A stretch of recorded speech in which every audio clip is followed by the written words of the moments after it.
ذوالحج کا مہینہ شروع ہونے کو ہے۔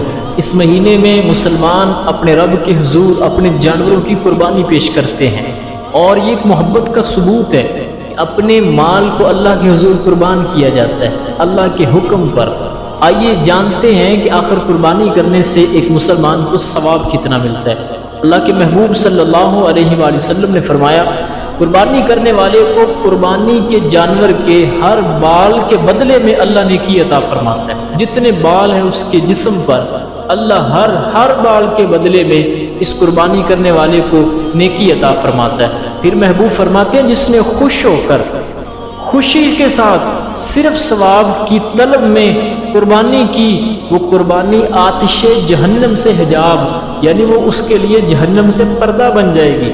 جہنم میں جانے بھی لگے گا تو وہ پردہ آگے آ جائے گا۔ یہ قربانیاں قیامت والے دن جہنم سے پردہ بنیں گی۔ پھر محبوب فرماتے ہیں، اے فاطمہ اپنی قربانی کے پاس موجود رہو، کیونکہ اس کے خون کا پہلا قطرہ گرے گا تمہارے سارے گناہ معاف کر دیے جائیں گے۔ جب قربانیاں کی جائیں تو اس کے پاس ٹھہرا جائے۔ اس کی فضیلت یہ ہے کہ خون کا پہلا قطرہ گرتے ہی قربانی کرنے والے کے اللہ پچھلے گناہوں کو معاف فرما دیتا ہے۔ گویا یہ جہنم میں جو ہے وہ پردے کا کام بھی کریں گے قیامت والے دن، اور پھر خون کے ایک قطرہ گرنے پر اللہ پچھلے گناہ بھی معاف فرماتا ہے، بال بال پر نیکیاں بھی عطا فرماتا ہے۔ اور یاد رکھیں، جس کو اللہ نے طاقت دی، وسعت دی، اپنی مال اور دولت سے نوازا، اس پر کرم نوازیوں کے دروازے کھولے، لیکن اس کے باوجود وہ اللہ کے حضور اپنے مال کو قربان کرنے کو تیار نہیں، قربانی نہیں کرتا،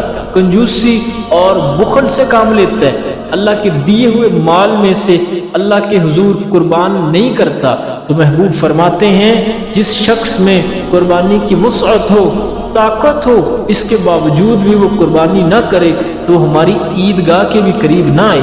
گویا یہ عید تو ان کی ہے جنہوں نے اللہ کے حضور قربانی کی، جن کے پاس طاقت تھی۔ ایک تو وہ ہے جس بیچارے کے پاس طاقت اور وسعت ہے ہی نہیں، دولت اس قدر نہیں ہے کہ اس پر قربانی واجب ہوتی، لیکن ایک وہ ہے جسے نوازا بھی ہے، اللہ نے رحمتوں کے دروازے کھولے ہیں اس پر، لیکن اس کے باوجود وہ اپنی دولت پر سانپ بن کر بیٹھا ہے، اور اس سے اللہ کے حضور قربانی کرنے کو وہ جو ہے وہ ناگوار سمجھتا ہے۔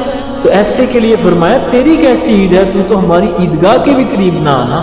خوش دلی کے ساتھ خوش ہو کر اپنے رب کے حضور جتنا ہو سکے اچھا، خوبصورت، تندرست، موٹا، تازہ جانور لے کر اللہ کے حضور قربان کرے۔ جو جتنا زیادہ گڑ ڈالے گا اتنا ہی میٹھا ہوگا، جیسا خرچ کریں گے ویسا ثواب پائیں گے۔ اور فرمایا، کل قیامت کے دن یہ سواریاں بنیں گی قربانیاں پل صراط پر، تو تگڑا جانور ہوگا تو جلدی پل صراط پار کر جائیں گے۔ اچھی خوبصورت قربانی اللہ کے حضور پیش کریں۔ اللہ ہماری قربانیوں کو اپنی بارگاہ میں قبول فرمائے۔